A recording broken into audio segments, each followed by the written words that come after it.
this has to do in some ways with culture, is that there's a way that what culture is a set of stories that you were told before you really realized that you had choice about whether to decide that this was a story you wanted to live inside of or not.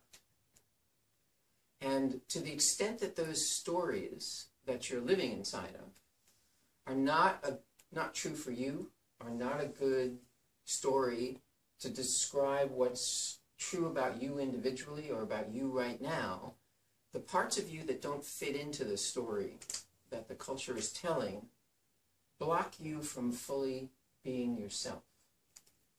So, for instance, some of the stories that our culture has told that we've decided were so untrue that we've pretty much contradicted these, although a lot of people still behave as though they're true, although nobody will speak these stories because we've contradicted them. One of the stories that this country was built on is that people of color are not as valuable as white people. And the best form of relationship, therefore, that you could have with them is to own them and use them as slave labor. And if you went down south for 100 years or more, that was the story that was told. People told that to their children, they taught it, and one of the things that I've heard is that somewhere between 80 and 90% of what people believe, they've never thought about even once. It just came into your mind as a story. So it's my belief that probably people who were born in the South had the idea that everybody was equal, and before they had a real chance to make that decision, they were told the story over and over again, and they came to believe it, and they came to live by it. And both sides of that story ended up not being able to live fully in their truth as a result of living under that story. Another story that our culture had is that women are too emotional to even vote, much less hold office, much less hold important jobs. And to give you some idea of how crazy the cultural quality of stories is, during World War II, when most of the men went to war, women took jobs. And there was a point at which we were trying to produce 500 bomber airplanes in a year, which was more than had ever been produced. And we actually produced 1,000. And it was mostly women who were building that. And then when the war ended and the men came back, men took the jobs over because the story is that men can do those jobs and women shouldn't be doing those jobs. And so the interesting thing about these cultural stories is it doesn't matter if they're true or not. It doesn't matter if it's really obvious that they're not true. It doesn't matter if they're not working for you. If it's part of the cultural story that you've been told, you end up believing it, and you will fight against people who contradict the story, even if the story isn't working for you. And that's what the word culture has to do with the thing that we're doing here, is the beginning premise in new culture is, what would you be like without all the stories? Like, what do you know is true about you? And whatever that is, even if it's really different than the stories that I've been told, or even if it's really different than what I have figured out is true about me, I accept that that's what's true for you.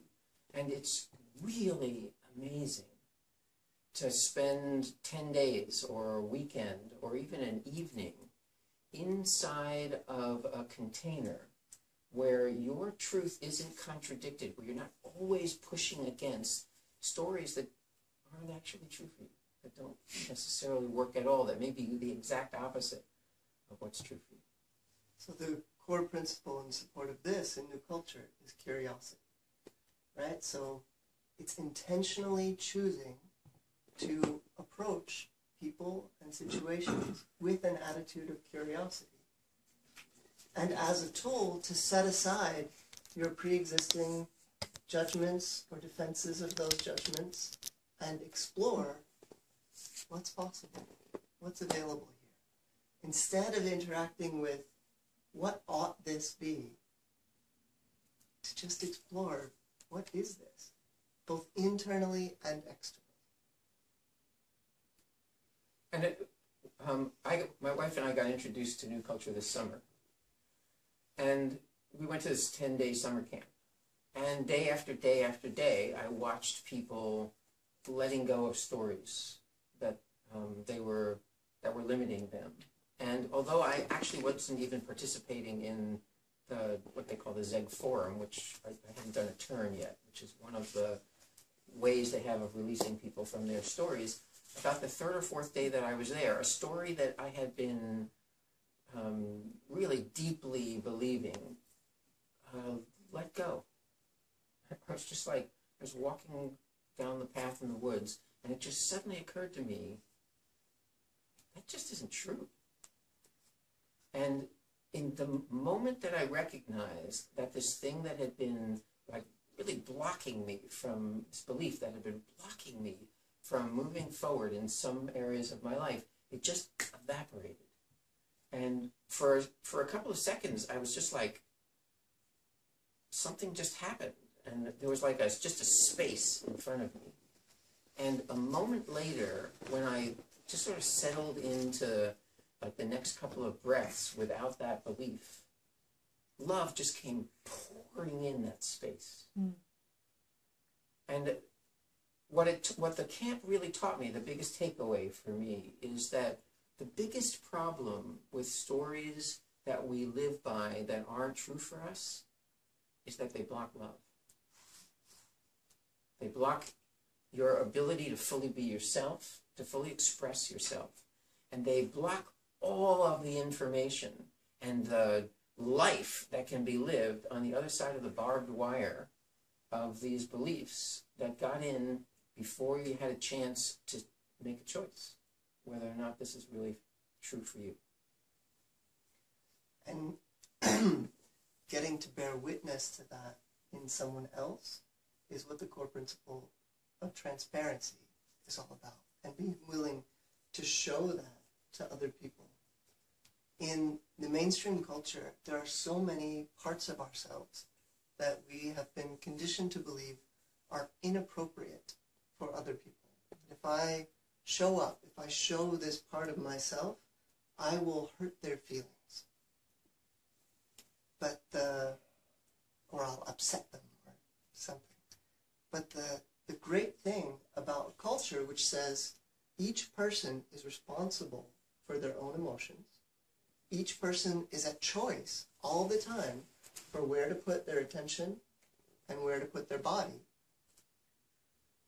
means that I am free to show up however I am. And I don't gain anything by living small. And in fact, all of you gain, and the community gains, if I live big, if I show up vulnerably. Transparency is not an obligation, but a choice that the community supports. And even if I don't agree with what you have to say, I thank you for your vulnerability in sharing it.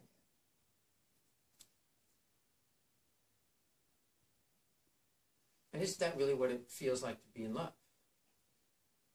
One of the things that attracts us to this other person is it seems like this is a person that I can be transparent with, that I can show some parts of myself that I hide from other people. And imagine being able to do that, not just with one person that's your beloved, but inside of a community that just supports that as a natural starting belief about how you can be, and models it day after day after day, so that you see that this is really what's allowed, this is what's permitted. You can show what's underneath the sword, the thing that you hid because you were not supposed to be that, because there's some story that says there's something wrong with that.